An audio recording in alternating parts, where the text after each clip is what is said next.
Lovely. We're live. Hello, everyone. Thank you for joining us. Me and Stephanie were just talking about her day out on the water, which she said was nice. So welcome, everyone from around the world that are joining us today for our Women in Diving series on PADI social channels. Stephanie Gandulla is joining us today from Alpena, Michigan, and she's been kind enough to provide a map for not only our US listeners, but for people across the world, so you can see where Alpena is and where Michigan is. Welcome, Stephanie. Hi. Hello, Katie. Wonderful to be here. Thank you for being here. I'm so excited to speak with you today and to share your awesome career path and story and all the cool things you do with our listeners. So thanks again for joining us. Yes, pleasure to be here. So before we jump into it, because we only have 1 hour and that's never enough time, especially when it's two women talking. I wanted to read a bio of who you are and what you've done, which I think is pretty incredible. And then we'll jump into the rest of it. Okay, sound good? Sounds great. So Stephanie Gandulla is a maritime archaeologist and the resource protection coordinator for NOAA's Thunder Bay National Marine Sanctuary, based in Alpena, Michigan, which you can see here by the red little dot on the map. She has participated in projects around the world, including the Great Lakes, the South Pacific, Sweden, Jamaica, and the Arctic. She holds a BA in English from Montana State University and an MA in Maritime Studies from East Carolina University in Greenville, North Carolina. She has published and presented a number of papers on topics ranging from Civil War armament and maritime battle techniques, which we probably should jump into a little bit later, to Swedish maritime material culture, and has experience in various archaeological documentation techniques. This is impressive, Stephanie. You're going to have to translate some of this for us. Public interpretation and cultural resource protection policies. As a NOAA Scientific Diver, she enjoys exploring and documenting the dozens of historic shipwrecks in Lake Huron's sanctuary waters, which we are definitely going to dive into later in our session. I keep wanting to call it a podcast, but we're not on a podcast. And you're also a PADI MSDT, and you have a dive shop. That's right. All of that. You do it all. You don't sleep much, do you? Well, I don't like to get bored, so I keep myself pretty busy. Yes, that's true. There's definitely no room for boredom there. No. Especially with some of those things I went through, which I would love to dive into, which we will dive into when we talk about your role at the sanctuaries and how you got there. But first, just like to paint a picture a little bit of how we met, and because I think there's just so much like serendipity in how we are here today. But we met about 8 years ago, and you were part of an expedition called Sedna that I would love for you to just give a quick overview of why you were part of that and how that led to the next thing we're going to talk about for Women's Dive Day. Yes, I can't believe that was almost a decade ago. My goodness, so we were hanging out in New York City at the Explorers Club. We were eating weird foods. Yes, so it has been very serendipitous. We met because of the Sedna Epic Expedition, which is a fascinating project led by Susan Eaton. And it continues today, and really proud to see all the women explorers from all walks of life that continue to raise awareness about climate change and many different issues, and spend a lot of time talking about these issues, and also a lot of time talking about women in diving. So I'm very proud to have been a part of that years ago. And that is indeed when we connected and had a great time with some public awareness about that expedition just a few months before we embarked on our trip up to the Arctic.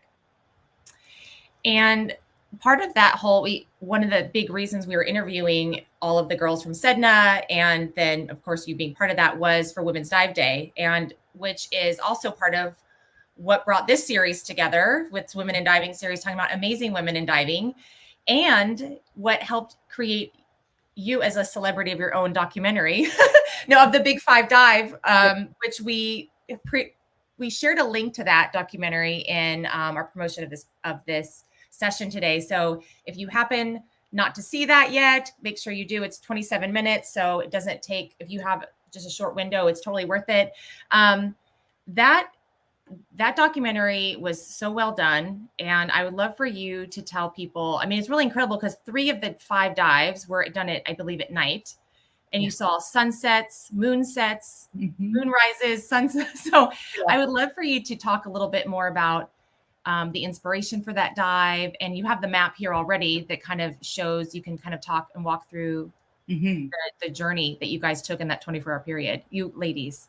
Yes. Staff, which were included men. That's right. That's right. It was a big group, and I really can't take much credit for the Big 5 dive, especially the documentary. Was my good friend and filmmaker Elizabeth Kaiser, who did a brilliant job. When you watch it, as you did, and anyone watching online, do take a peek at that documentary, because she did an amazing job of bringing together women from all walks of life and sharing their experience as they drove across the Great Lakes in less than 24 hours to hit all these dive sites. People and groups have done this for years and years. What we wanted to do, inspired by PADI Women's Dive Day, actually was to make it all about community and to visit places. And we wanted to visit shipwrecks, historical sites across the 5 Great Lakes, which, if you don't know, is a vast, vast area. It's not easy to get to all 5 Great Lakes, whether you're doing it in, a month or let alone 24 hours. So the goal was to visit these historic sites, bring a community of women to enjoy whatever type of diving they were going to do, whether it was snorkeling or scuba diving, but then also connect with the local community, connect with local divers, have people come out and join us. And, we did have more people during the day in the morning dives, the night dives, and the 5 a.m.er. Right.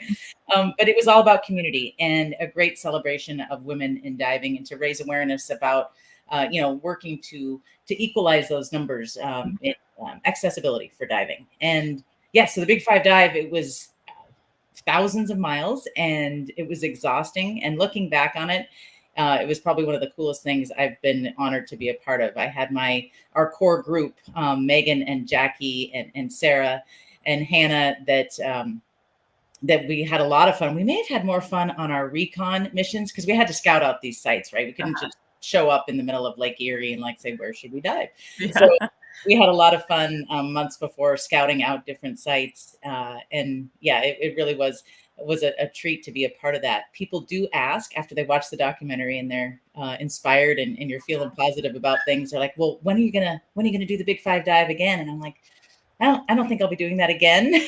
I might do, if I could take a month off and go dive all the shipwrecks in all 5 Great Lakes and do it in a leisurely pace, I would do that again, but not in 20. It's more the time crunch, which I love. The logo for the actual documentary is a hourglass. Yes. Correct?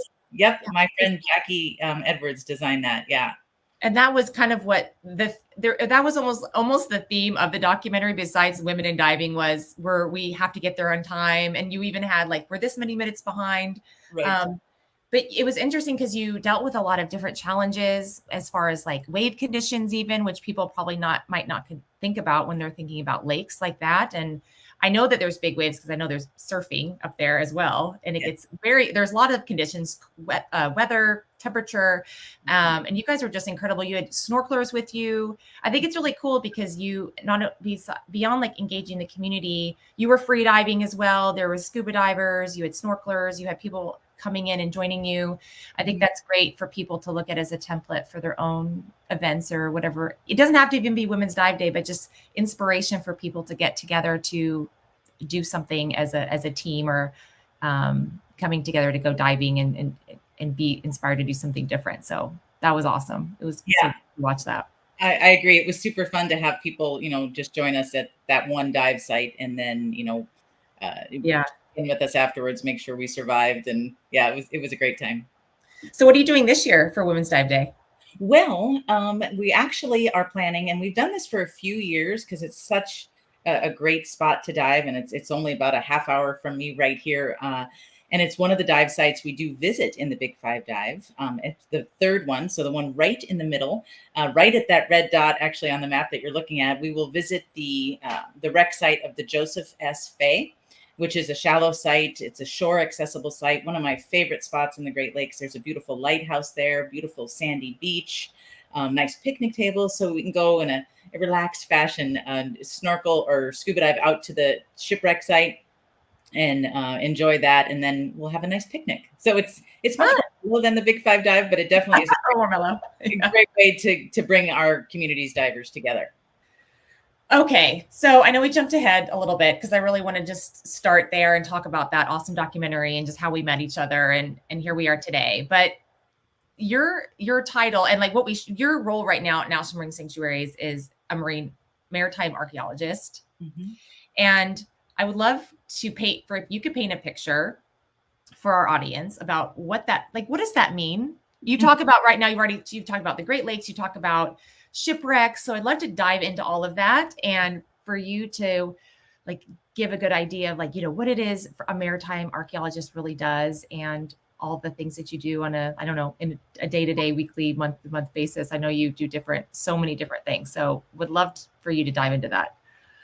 Well, definitely. It's too bad we only have an hour because I'm very fortunate that my job and the job of my colleagues here at the National Marine Sanctuary System is very diverse. Every single day is totally different. And that's because we're charged with managing a vast system. So the National Marine Sanctuary System is very similar to national parks, except for we protect areas underwater. We protect over 620,000 square miles of America's special resources underwater, whether they're natural resources like deep sea canyons, humpback whale migration routes, coral reefs, saltwater domes, or cultural resources like the shipwrecks that Thunder Bay was designated to protect. And so a vast area across the entire country. And as we focus in on the map that you see on the screen, this is the 4,300 square miles of Thunder Bay National Marine Sanctuary located in northwestern Lake Huron, so off the shores of northeastern Michigan. And this is a kind of like a ideal place for a maritime archaeologist to work because we're not going to run out of subject matter. That's right, lots of subject matter. We're still looking for shipwrecks. We've identified 100, and we're still mapping the lake bottom and looking for more. And so we document these shipwrecks, and that's what a maritime, simply put, that's what a maritime archaeologist does. They document and preserve and conserve cultural sites, archaeological sites for future generations. When you say mapping, what are you employing a certain type of technology and going out on every day looking for more shipwrecks? We do go out, certainly not every day. It kind of takes a lot of effort and technology and resources to ramp up what we call a mapping expedition to go out and paint a picture of the lake bottom. But we do generally, we peck away at that 4,300 square miles of lake bottom that we're charged with mapping. So we have mapped about 20% of it to high resolution, so we can identify shipwrecks, for example. But also, there's lots of other reasons to map. We want to understand better the lake bottom for managing the area. Other science fields are interested in it, fisheries, geologists. So lots of important work to be done mapping here in sanctuary waters. We don't get to do that every day, but we do spend time doing that. That's pretty amazing. If you've done 20%, the potential for the other 80% just must be like a dream for people that want it. So opportunity for anyone that wants to pursue or follow in your footsteps up there. There is still lots to be done. There's still lots to be done. And that also connects directly to the next level of work that we do here as a marine protected area, as a national marine sanctuary. And that's not just the documenting and preserving the archaeological sites, but then probably even more important is communicating and connecting the public to these sites, because they're not just our sites, it's all shared resources. And a big part of our work is connecting the public. And when I say the public, what's super cool is that I mean everything from third graders to lifelong learners to people from all walks of life. We work hard to make sure that these archaeological sites, these significant historical resources, are accessible to everybody. And that's cool too, because I think with like one of the greatest treasures of the United States is definitely the park system, whether that's in the sanctuary system. And I think we get so many travelers coming in visiting our national park system, and I think sometimes there's not as much awareness of the national marine sanctuaries, and especially with it could be on the bucket list of every diver from everywhere in the globe to come dive in Michigan or any of the other sanctuaries, which are pretty extensive. I mean, there's the Samoas, there's down to Florida. I mean, it's not just on the coastal US, but we have them scattered throughout in American territories as well. But just wanted to make that a point too, that it's just an incredible destination for people to come explore as snorkelers, divers, to connect with also the communities and the indigenous peoples surrounding the sanctuaries. So yes, cool. absolutely. And all of the sanctuary sites have a very similar mission, and that is, connecting people, getting people into the sanctuary and connecting people to those resources, which we do have a bit more of a challenge than national parks because it's a little bit easier to see, the arches of Yellowstone than it is to see the 50 feet below the surface. So our work is cut out for us. So going back just a few minutes ago, you said 100 shipwrecks. That's pretty outstanding. And I know everyone wants to know, how many of those shipwrecks have you been on or dove? Oh gosh, I used to count, and then I just I have been really lucky. So we have a mooring buoy system. In fact, I think I have a picture here of one of our mooring buoys. And we've maintained mooring buoys. This is all about that accessibility that I was talking about, right? Encouraging people to safely visit these sites. And so we have mooring buoys like the one you see here on 52 shipwreck sites. And so every year we dive to put those mooring buoys out. And so I've dove, I'd say probably all those sites. And then definitely some of the ones that are not moored and that we're working, to get more accessibility to. I'm going to have an answer for you the next time, how many shipwrecks that I've okay. Right. That'll be a part 2.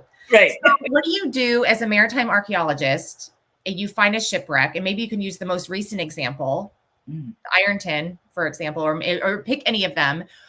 What is your role when there's a discovery or on maybe, what are you doing? Like, paint a picture for people that are listening. What is a maritime archaeologist doing most in that instance? Because I'm sure there's other things that you're doing besides just getting underwater. Right. Yeah. Well, so here is a big part of my job that, was a part of the discovery of the Ironton, the shipwreck that you mentioned, our most recent discovery.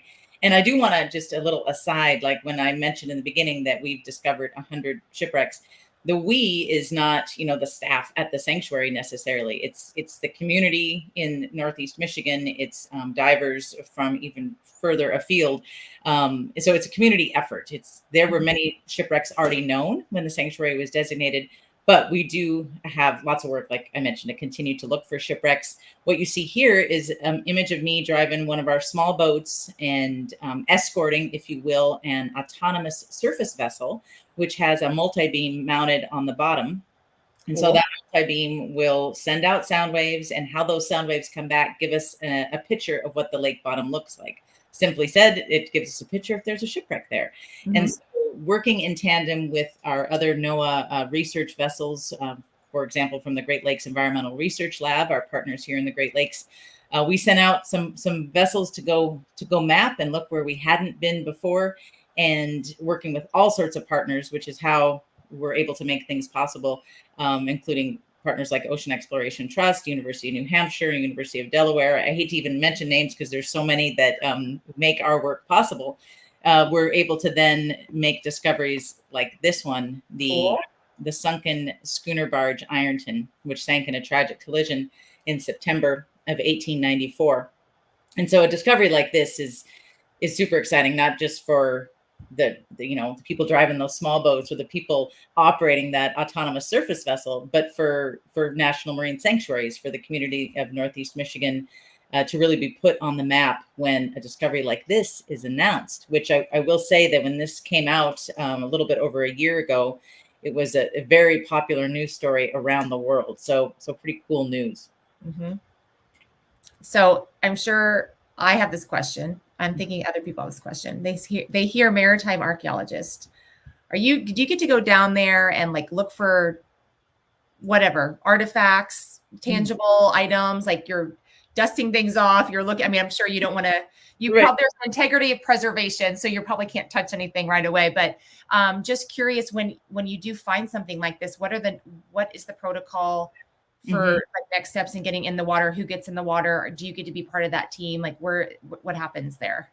That's a great question. A lot of the wrecks that are honestly left to discover are in very, very deep water. My max depth with NOAA is 130 feet. So I'm sure I know there's wrecks left to find in those shallower depths, but really most of them are going to be super, super deep. So that's where you come up with the challenge of, once you map it and you've discovered it via mapping, then how do you ramp up a technical diving team to go down and document it? So that's to answer your question, that's the next step, is to responsibly document that unique shipwreck site, that unique archaeological site, so it's preserved for generations to come. A site like this has been untouched, unchanged since 1894. So imagine the artifacts that are there. Imagine the cultural history. It really is a window into, over 100 years ago that we don't really see in the history books, right? They're not writing about in the history books, they're not writing about the sailors and crew that were on the Ironton. So it's a very important part of our past that we have to diligently work hard to preserve. And that's not easy when they're very, very deep, not very easily accessible sites. So the next step is working with our partner, of course, the state of Michigan. The National Marine Sanctuary is co-managed by the state of Michigan. So we work directly with them to ensure the documentation. But harkening back to that accessibility that's so important to our management philosophy, we eventually definitely want to make these sites, as we have other fairly recent deep shipwreck discoveries, make those accessible to those that are able to visit. And not just, last thing I'll say about that, not just those that can dive to hundreds and hundreds of feet deep, but we want to document it in a manner such, like you see this image here, so we can bring it to the rest of the public that don't dive that deep. Yeah. And I know there's glass bottom boat opportunities and snorkeling. There's other opportunities beyond this wreck, but there's so many ways to access the waters of Thunder Bay beyond. Oh, and here we go, right here. It's true. Yeah. Like accessibility. How many times can I, say the word accessibility, but that's really what it's all about. I mean, Jacques, it is. That's what Women's Dive Day is all about too. So yeah, that's right. I love it. People protect what they love, and if you don't know about something, if you can't access it, if you can't connect to it, how are you going to love it? How are you going to protect it?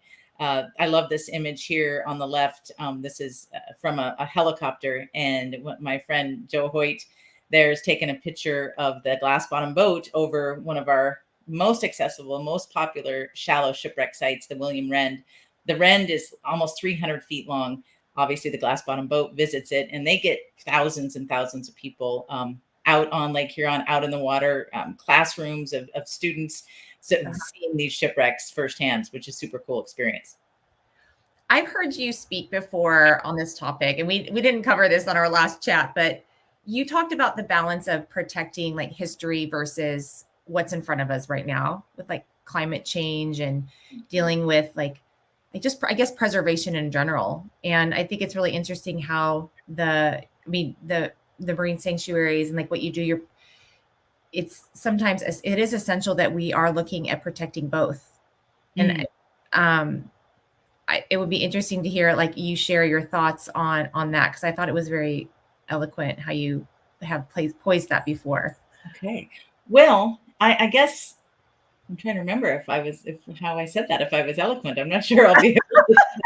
I put you on the spot on that one. Yeah, I think it was just, I think there's different marine sanctuaries that focus on different things. I think that's where the thing is, like your sanctuary, I think is so interesting because it is critical that it's protecting this history. And that's what you're doing with your role. And then there's some sanctuaries that are more, I guess, environment with more marine ecosystem diversity. And I think that's the beauty of the marine sanctuaries as well, just to give another shout out to marine sanctuaries, because they're protecting both things. Like we have areas of these sanctuaries around the United States that are doing both. And I think it's really cool. If you're a diver or snorkeler, explorer in any way, you can find your interest there. You can dive into the past and understand. They always say, that the past is a key to the present, but you can dive into that, your history, and then go visit another sanctuary and just look at how we're protecting just that having that natural balance between humans and nature and having that connection. And I think, again, accessibility and finding that connection and diving in to our sanctuaries is just such a cool, it's just a cool opportunity for people to be able to do. Well, you said that very eloquently. A little bit to that, in that what we've learned really, I think, in the 25 years that Thunder Bay has been a designated marine protected area, is that these shipwrecks and their compelling stories and that rich history really has the power to connect the people to the place. Like we talked about that, like this is, they're connecting to this story and these human stories that humans love. And that then makes the audience, makes the people, it's made me for sure care about the whole place, the place as a place, as a special place, as a natural resource. And I'm glad you brought that up. Actually, I'm gonna move to just a different picture, because we don't just do shipwreck science here in sanctuary waters. Of course, we were designated specifically to protect those shipwrecks, but we facilitate all different types of scientific research. On the left is an image of me collecting a biological sample at probably one of my favorite dive sites, the Middle Island sinkhole. And this purple goo that I'm collecting is fascinating stuff. It's a nearly unique ecosystem. There's just a few other places like it on Earth that has this cyanobacterial mat that's right at the bottom of the sinkhole. It's about 75, 80 feet deep. And this bacterial mat is a very simple organism, similar to the first oxygen-producing organisms on the planet. It's fed by groundwater, so it's very rich in sulfur and low in oxygen. So it's a different ecosystem there where these bacteria thrive. And people come from all over the world to study this bacterial mat and get a glimpse into what the planet was like 4 billion or so years ago when it first became oxygenated and became a place where we could eventually thrive. So the sinkhole is a crazy cool place where we. Is this by you? Is this in your backyard? This is Middle Island sinkhole. Okay. It's about, let's see, maybe an hour, a little over an hour run from Alpena in a boat. Okay. We do at least once a year. We're out there collecting samples for biologists to study. Very cool. Super cool. Super cool. And it's a great recreational. We have a mooring buoy there, and so divers can go visit that site. There's of course shipwrecks all nearby, so they can go dive a shipwreck in the morning, dive the sinkhole in the afternoon. Pretty unique dive site. And then on the right is an image of myself and Cassidy, who is our first Michigan Sea Grant intern to help with our freshwater acidification program and project that we have going. Actually, I can't believe it, it's already in its third year. This is a really cool project where we're partnering with another NOAA office, NOAA's Ocean Acidification Program, and creating a baseline, gathering data to have a baseline of what a warming planet is doing for a freshwater system. So, of course, we know there's been research for decades, thank goodness, on ocean acidification, but freshwater acidification, what's happening to our freshwater systems, we don't have as solid as a baseline. So this is a kind of first project of its kind where we're collecting these samples at shipwreck sites specifically. In fact, I was doing that today with some interns and the rest of my team. So we're not just about shipwrecks. Every day is different for you, I can tell. So you a few minutes ago, you talked about the love of place and and protecting what we love, but you did not start out your journey, I think, wanting to become a maritime archaeologist. You started out your journey in Bozeman, Montana, not around the Great Lot where you are right now. And now you love where you are now. And I'm interested to know if you consider yourself what is that? How do you say it? A Montanan, I would say. What's the Michigan term? Michiganan. Which one are you? You're a hodgepodge of both, maybe. What am I? Oh my gosh. I'm not going to give up Montanan. No. Well, I'm from Texas and I won't give that up either. I call myself a Texifornian. Oh, there you go. Yeah. So you have to merge yours together in some capacity. I'll figure that one out. So how does a girl from Bozeman, Montana end up in Michigan? What was your path to get to where you are? So it seems like in retrospect, it was a it all makes sense now that we're at this end of things, but it does, in telling the story, it does seem a little bit convoluted. Like there clearly was not the plan. Like you said, I didn't, decide in high school that I wanted to be a maritime archaeologist because I had never heard of a maritime archaeologist at that age. And so my undergraduate, like you said in the very beginning, my undergraduate degree is in English literature from Montana State. And my goal was to actually work for National Geographic, just a little goal. Yeah. And I used to do freelance photography and some freelance writing. So that was my plan. And out of undergrad, I didn't have a job immediately. No, I'm not making any, comments about English literature there. I didn't have a job immediately. And I thought, you know what, I want to hit the road and head north. And so I went to Alaska and spent almost a year up in Southeast Alaska, where I fell in love with all things water. And that's where I learned to scuba dive and learned to sail.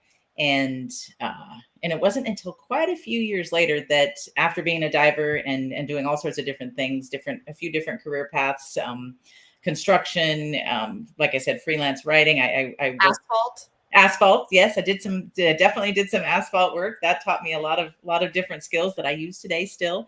Worked at a newspaper in Ireland, did all sorts of different things, traveled lots, got to dive all over the world. And then I learned about the career of a maritime archaeologist. And I thought, gosh, maybe I could, blend my love of diving with something a little more serious. And that's when I decided to go to East Carolina University. Did you meet a maritime archaeologist? No, I didn't. Do you want to hear something kind of silly? This was years ago. So, betraying my age a little bit, but years ago, I feel like this was where I first heard of this profession. I saw a guy, don't remember his name, which is a shame, on the cover of Outside Magazine, which was also one of my goals to write for Outside Magazine. And he was in the, the scuba gear and everything. And he was not just scuba diving, though. He was stuttering. If you're listening, please dial in. No. Which maritime archaeologists have been on the cover of Outside Magazine? I mean, there's no way there's been many of them, I would think. I wouldn't think so. We need to have them again. We need to have another maritime archaeologist on the cover. So yeah, I was like, how cool is that? I thought it was just the neatest thing, because it is a blend of, English literatures, humanities, and now I work in the humanities and history. And that is very cool that's where you were exposed to that. Mm-hmm. Yeah.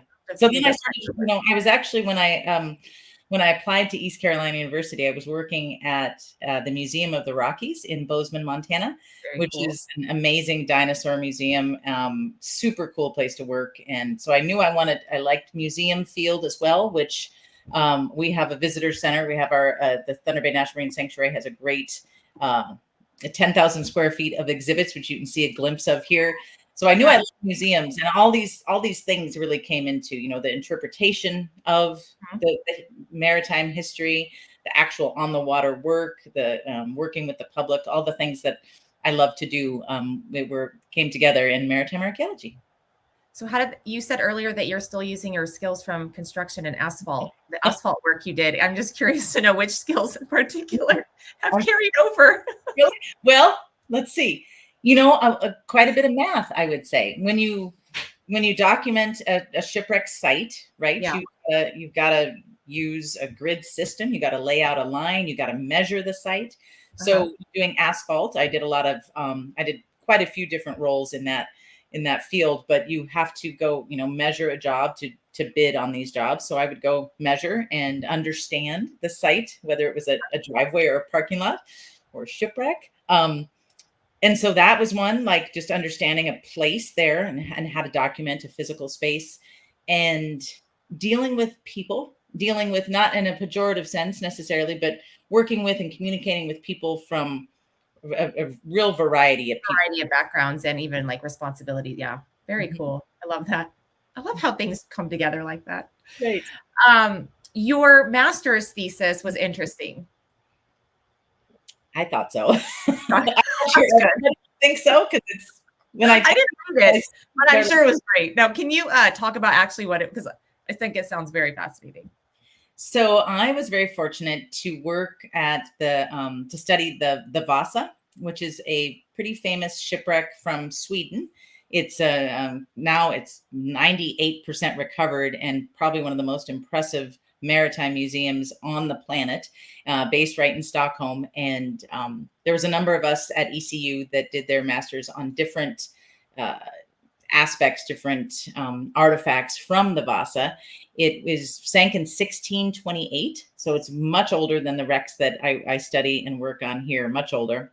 It's the most intact royal warship in Europe, and sank, like I said, 1628. It was underwater for 333 years. They recovered it in 1961. What's amazing is they recovered it with over 40,000 artifacts. So lots of opportunities for study. By the time I got to picking my thesis, it was either barrels, wooden barrels, which are super cool. One of my colleagues did wooden barrels, way to go, or else wooden tableware. And I'm a bit of a foodie, and I thought, well, I can do tableware. I can bring in some, food ways into the study. So wooden tableware from the sunken shipwreck Vasa, and wooden bowls and tankards and plates. But I focused on the 83 wooden spoons. 83. And what was the key finding? That Swedish sailors use spoons in their daily life, just like you and I use spoons in our daily life. That they weren't using them for another purpose. No, I guess one takeaway that might be a little different than how we operate today in our daily foodways lives is more communal. You might have, it was more likely that you would share a bowl, like the large wooden bowl, and you would more likely carry your spoon in your pocket, possibly. Oh, interesting. Why do you think so? The size of the spoons and the short handles. And so they would eat out of a bowl together, or maybe they would pass it back and forth with their spoon. I mean, they would keep their own spoon, but they would pass it around. You have your own spoon. One idea, one hypothesis, just based on the spoon design, was that some were, a little bit more, had more design. So that might be your particular spoon. Katie's spoon might look different than Stephanie's spoon. Yeah. But if we were in the same mess or the same crew, we might share a large bowl. When did they start using metal cutlery? I should know that, and I don't. I don't know that, Katie. There's room for a new thesis. What were they eating? Do you know what they were eating? Gosh, you're testing my memory here. So, I don't know if that was part of your study. I'm just curious. If you're passing on a bowl, are you having soup? Are you having salad? Right. Orange slices? I have no idea. Probably Swedish meatballs, maybe. Oh, no. Yes. Good one. They do have, like I said, over 40,000 artifacts. So we know what the stores were. We know what kind of food they had on board and what they were planning to have on board. And what the gift shop, if you ever make it to the Vasa Museum, of course, after you explore the amazing history and see the shipwreck, they have an amazing gift store and an amazing cafeteria. In the gift store, they have some cookbooks that you can buy that suggest what could have been eaten. So do you have one of those? I do definitely have one of those. You only eat from that cookbook? I only eat split pea soup, and that's it. I recently was answering some questions for an interview, and they asked me what my favorite meal was after a dive, which I thought was the most fun question. And I said chips and salsa. I wasn't really sure what I eat. And I also said probably a Mexican beer would be nice. What would you say is your favorite thing to eat after a dive? I was like, whatever is available. Both of those sound good. I'll take some of that right now. And what would be my favorite thing after a dive? There's a really cute marina that we have Alpina, and then just north of us is Presqu'île Marina. It's a real cute little town up there, and we often stop for ice cream at the little store there. So maybe ice cream. Perfect. Yeah. What flavor? Oh, they have a really good, I think I'm rather hungry now, Katie. Thank you. What is dinner time for you? Actually, probably past dinner time. They have, my favorite there is this Traverse City, which is a town here in Michigan. Cherry fudge. It's good. Traverse City is one of the cutest places. And the cherries, I picked cherries there. You were in Traverse City and you didn't come to Alpina? I didn't know you then. This was in another life. This is my pre-PADI life. Okay. So all the more reason to come back. You must come. So we're we're full steam ahead here. How did you, what was after you wrote your college thesis, and what is that gap? Fill in the gap between college thesis and Thunder Bay. How did you get there? Not much of a gap at all, really. Oh, well, that's fine. Well, what's the next? How did you end up where did you go next? Well, I got a fellowship through the University of Michigan to spend a few months up here in Thunder Bay. And what was super cool about this fellowship, it was very well designed, and there's similar programs now for anyone interested, because it gave me a taste of all the different things that the sanctuary does. So I got to go out and help with mooring buoys. I got to write some exhibit panels. I got to go out on outreach events, and I got to do some historical research. So it was a really neat menu, if you will, of all the different things that we do here in the sanctuary. And of course, I fell in love with it and was able to come back full time. And I've been now with Thunder Bay for 14 years. That's so fun. It just seems so interesting. What can you tell us what your favorite, I know there's a lot, but what's there like a favorite, because you told me your every day is a little different, right? What is your favorite thing you really get to do to work on?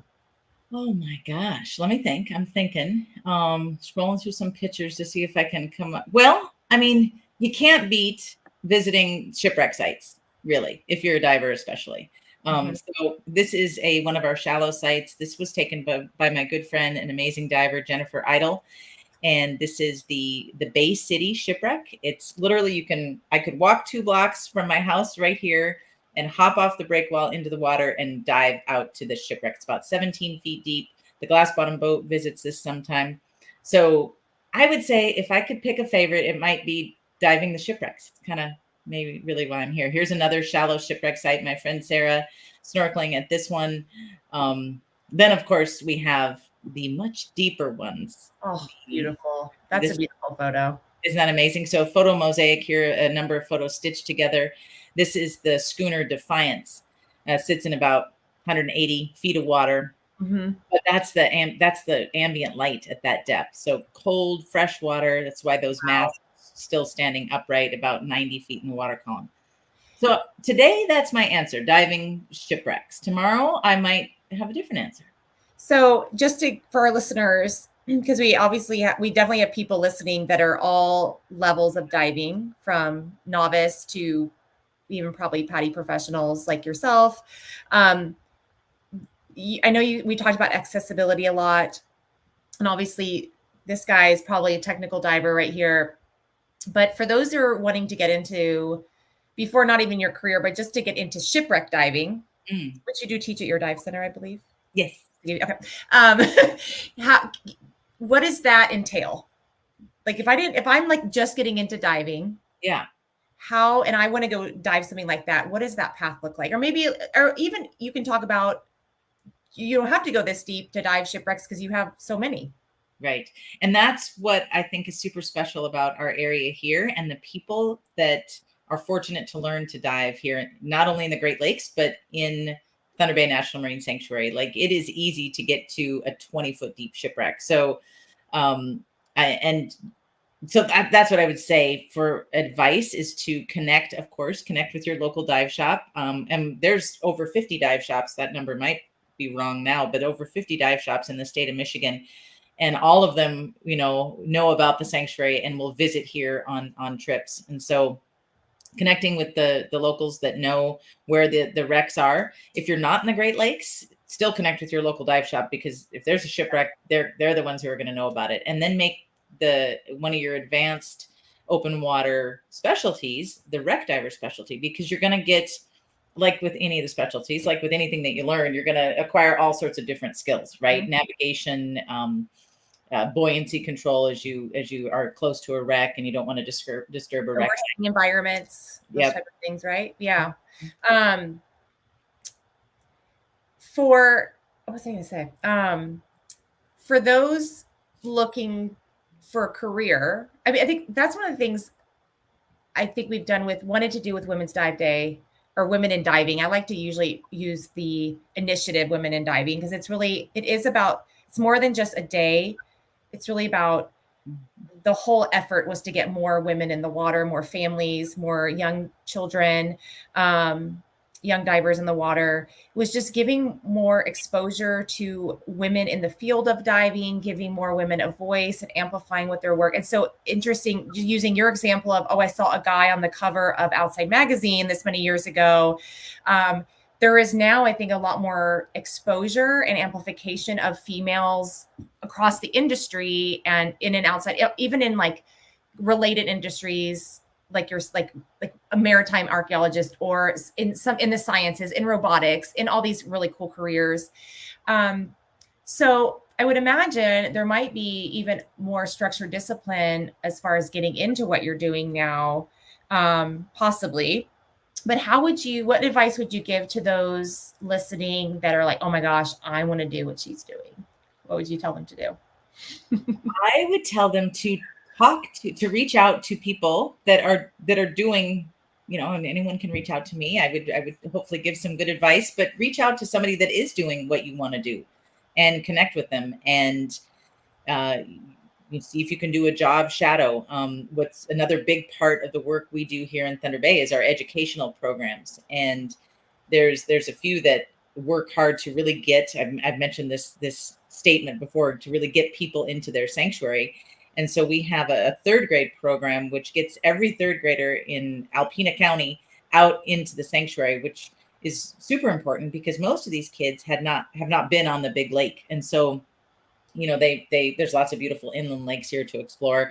So they may have been on the water, but actually being in the National Marine Sanctuary, so getting that exposure, we have seen that make a difference in other educational programs that we do. We've seen that make a difference in the paths that they take in school and in their careers, whether it's, environmental science as a major or it's marine technology field.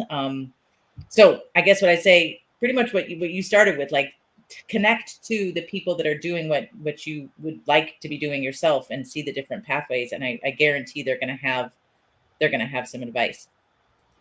How important do you think is like mentorship, and how does that play into like what you're doing in your role and outreach to either other women or, getting more PADI pros, getting more women divers, getting more women just working at the sanctuary?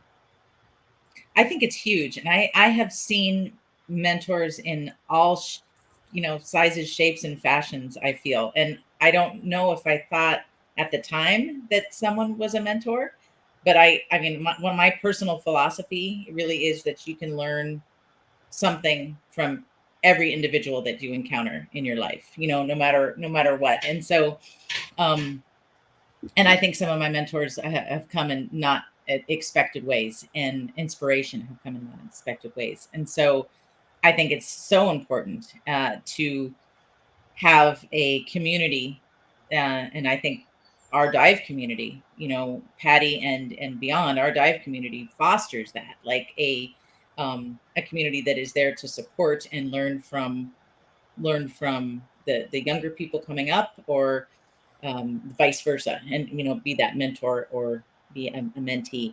I feel like I still learn a lot from interns that are working at the sanctuary that might see me as mentor, might not, but I feel like I learn from them every day that I work with them. So I think it's just a natural part. That mentorship relationship is a natural part of a diving community. We've talked a lot about your career as at the National Marine Sanctuary, but you're also a instructor. We said I started out by saying you were a PADI MSDT Master Scuba Diver Trainer. For those that are newer to diving, we have a lot of acronyms. Mm-hmm. I think we just throw around sometimes and expect everyone to know what they are. So I do try to say what they are out loud. What does that mean for someone that is listening that just became an open water diver? Oh gosh. So what does that mean? Well, I think that means that I have sort of taken on a responsibility to be a responsible representative of a diving community. That sounds a little bit cheesy, but I think that sounds great. I do take great pride in the work I put in to get to that level. And how is it? I guess what I'm asking you to explain to like a new listener is how is that different than someone that's an open water scuba instructor? You obviously had more training and all that. Yeah, so that the next level, that MSDT, Master Scuba Diver Trainer, is that I have more specialties that I can teach, and so there's so many different specialties out there, which is what makes diving exciting too. Focusing on wreck diving or fish identification, deep diving. Then we know we can go on and on. So I've just racked up a few more of those specialties that I can now share with my students. Do you have any distinctive specialties up there? Yeah. No. Oh. I don't even have the underwater archaeology distinctive specialty. Can you believe that? Oh, I'm a slacker. That makes sense. We need to fix that. Does that exist? It does. It does. Oh, okay.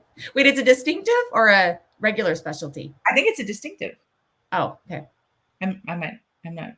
A distinctive means it's not available like as an e-learning course or maybe online. I think it's distinctive. Okay. So you'd have to take it from another instructor that authored it. Yeah. We're going to figure this out. We're going to figure it out because I know there is one. Okay. Yeah, we need. I did say Indiana Jones of the underwater world. I think I called you that. But the female version. Right. It's so cool. I think more people want to have that title. I think we're going to help them get there. I imagine. Yeah. First of all, we have about 9 minutes left. Did we get to all of your slides? Oh, let's see. I mean, that you just have such beautiful photos. I don't want to miss anything. Oh, I did have a few other slides about, my personal dive travels. I was going to share just some. Yes, let's talk about that. Let's talk about dive buddies of mine. Your dive buddies? Yes, here's a couple dive buddies from Cuba. My husband Nick and I went to Cuba in 2020, early 2020, of course. And that's a silky shark there on the left and a saltwater crocodile there on the right. And how cool was that? Oh my goodness. So super. Is that your spirit animal? I don't know. Neither of those are my spirit animal. I'm not that toothy, I don't think. Oh goodness.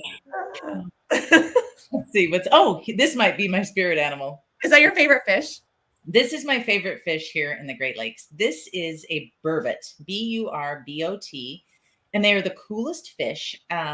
They like deep, cold water. They're a freshwater cod, and they look like an eel, and they move very slinky and slow. They're not afraid of divers. It doesn't seem at all.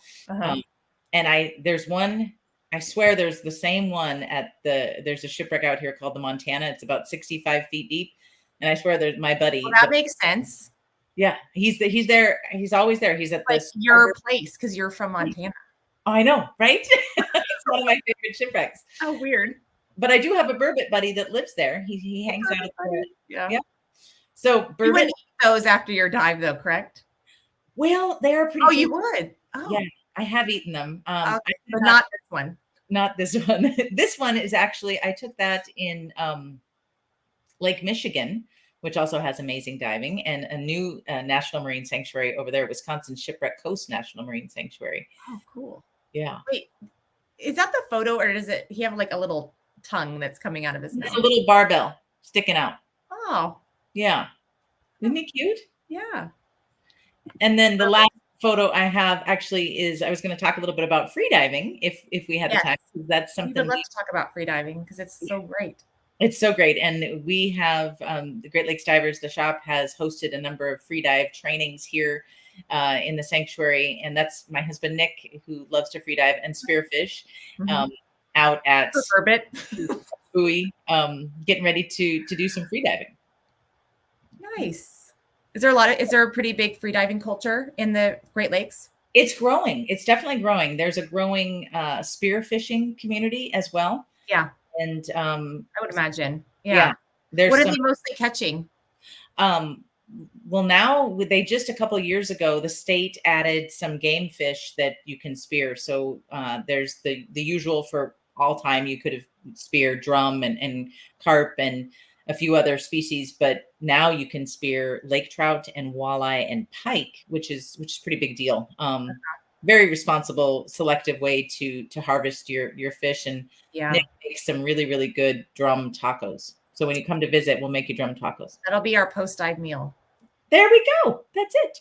I love it. That'll be my answer next time. I like it. Did we cover everything? I think we covered everything. You had a very hard question that you didn't ask yet, though, that I was thinking about today on the boat. You asked the marine animal, if I could be any marine. Oh, yes. That is actually what I meant to go to, because we talked about the burbot and it just threw me off. I said, that's maybe not your answer, that you want to be that. Yeah. I asked you if you could be any marine animal. Right. And that's a hard question. I asked everybody, my colleagues and friends on the boat today. I was like, how would you answer that? Amazingly, they all had answers just like that. They're like, turtle, dolphin. No, right? They had some good ones. Orca. Not orca. Yes. Charlie said orca. So my answer is going to be that I don't think I could pick just one, because some days I think you'd want to be an orca for sure, right? Mm-hmm. But some days maybe you'd want to be a little sea slug and just hanging out. Like a cucumber. Like a cucumber, or like a colorful little nudibranch. So my answer was going to be that I would change it every day, because there's so many different fascinating creatures. How's that? You have a calendar. That'd be a calendar, right? Every day is a different animal. I don't know. I don't have an answer for that question either, but I do like to ask it. Yeah, it's a good one. It makes people think about, what do you want to most see? What animal have you not seen that you most want to see? Well, I was super fortunate on a dive trip to the Galapagos a couple of years ago. I got to see a whale shark, and that was like, wow. And the Galapagos has a fair bit of sharky waters. Oh, yes. Like hammerhead. That was your favorite, seeing a whale shark. I just couldn't even believe it. I just was screaming into my regulator. I was freaking out. Because she was right there, like her eye was big as my head. What do I want to see? You know what I'm kind of obsessed with right now is nudibranchs. So I want to see all the nudibranchs. They're such a challenge to photograph well. Blurry pictures of nudibranchs. I have a couple decent ones, but mainly blurry pictures of nudibranchs. So I'm a little obsessed with nudibranchs now. I've got a trip coming up to the Philippines over at the end of this year. So I'm going to be stalking nudibranchs. They're spectacular. Their color patterns. It's just, my colleague Teresa loves them, and she likes the one, I think it's called Mike the Sheep or something. Oh yeah, I know him. It looks, you know him, above and below the surface. Right. It looks like a sheep. Yeah, they're really crazy. They're just, if you're a new diver on listening today, you should check out Mike the Sheep. I think that's what it's called. But just they're so gorgeous. They're like, I'd compare them to like orchid geometry. Like orchids can be so diverse in so many colors and the symmetry of an orchid. I think nudibranchs fall into that category of just like amazing nature. Yeah. It's like fractals and nudibranchs. Okay, I'm nerding out.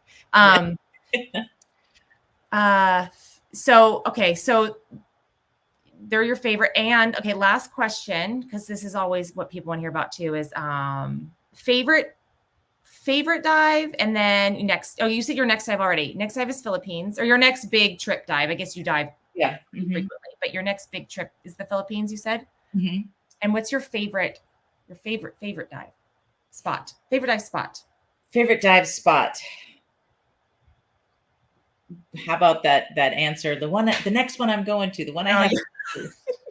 Or I would say I really would like to go. Bucket list would be Antarctica. Yeah, you can do it. You can handle the cold. I'd like to think so. You have grit. I'm used to the cold here. You're used to it. You've done Alaska. Mm-hmm.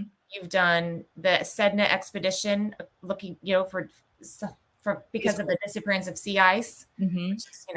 And now Antarctica. You have to do all of them. I have to do all of them. It's like the triumvirate of cold climate diving. That's right. If we do ice diving, you should come, Katie, for the ice diving we do here in February.